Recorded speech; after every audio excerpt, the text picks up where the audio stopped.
we're back here. We've finished the head, the shoulders, and the hands.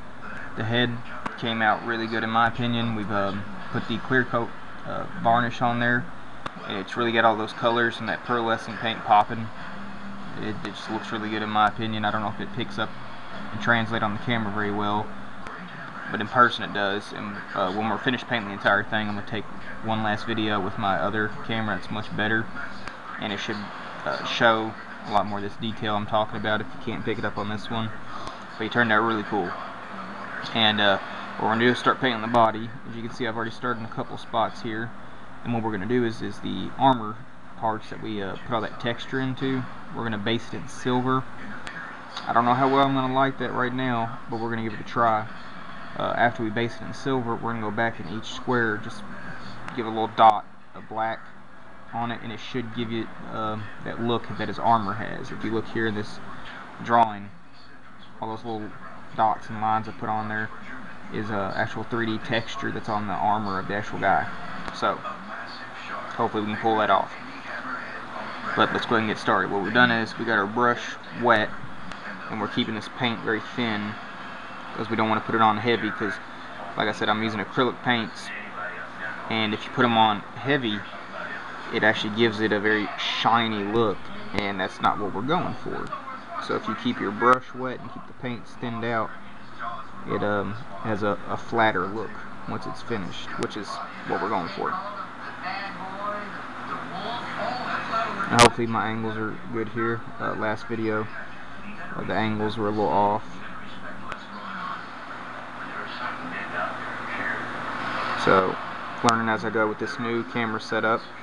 But I hope you all appreciate I'm trying to show more of my work, where the other videos I wasn't able to do that because it wasn't hands-free. But this one allows me to be hands-free. I can show a lot more greater detail of the actual work.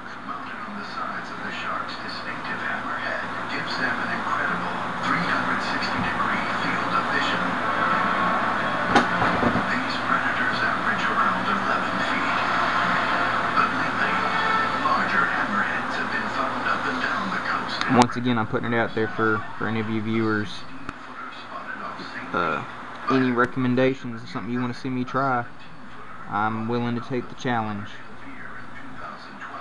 It's not that I don't have ideas of my own. I mean, I can show you my folder of templates of drawings I've done of things I think would be cool that I haven't done yet. I've got tons that I haven't done yet.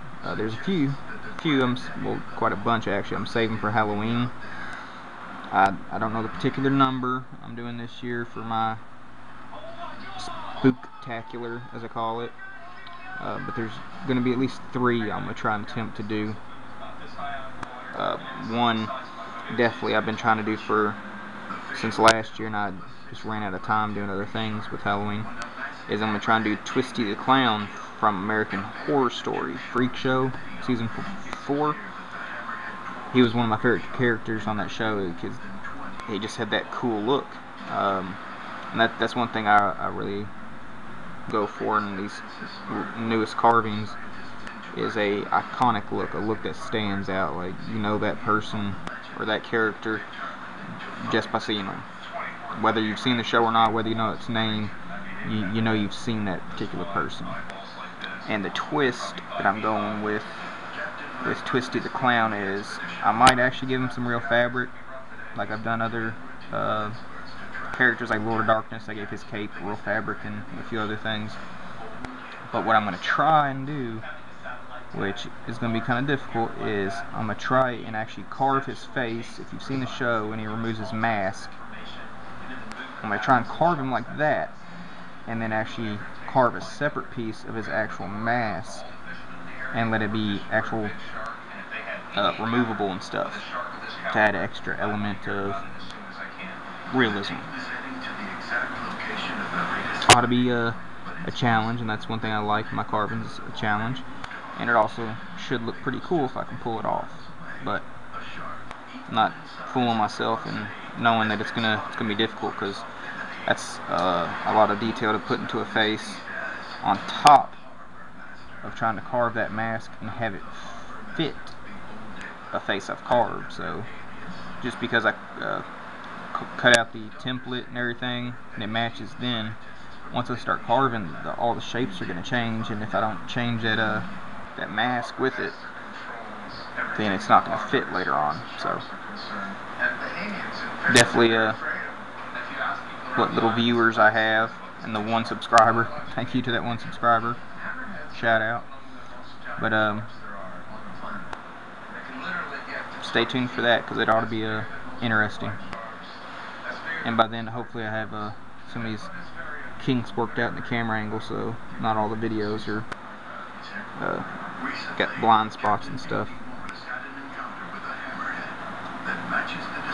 It's also another thing, anybody's got some tips on better ways to video my stuff, I'm open for suggestions, especially you fellow wood carvers. I don't know how many wood carvers watch my stuff or not, but if you get tips on how you video your stuff and show the work you do, I'm open to it. But the sharks around Florida are much bigger, and it's possible they may migrate to the island.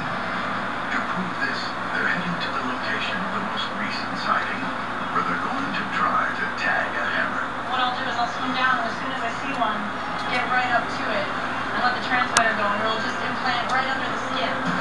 If the team can tag the hammerhead and track its movements back to Florida, it would support the theory Keep that the paint thin.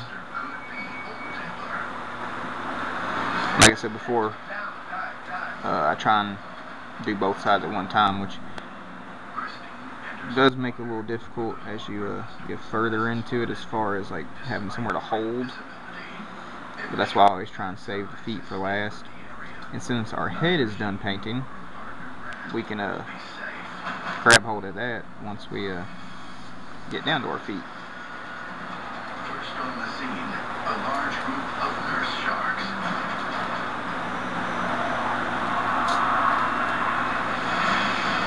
Okay, so we got a load of sharks down there, but the nurse sharks don't stick around, because there's something else here.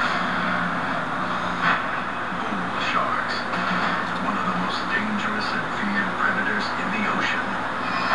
These sharks are known for their aggressive and unpredictable behavior.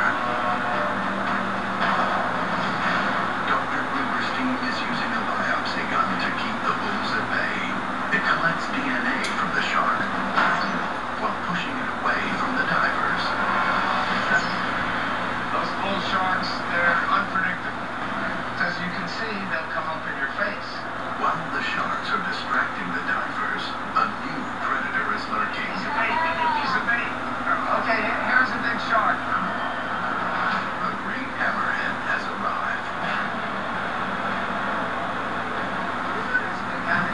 Hey, Chris, how big's the hammer? Maybe around 12. Biggest shark down there so far. Alright, we finished the base coat for this one part of his armor, front and back. We gotta let this dry, and we'll be back with the next step. So I'll see you in a minute.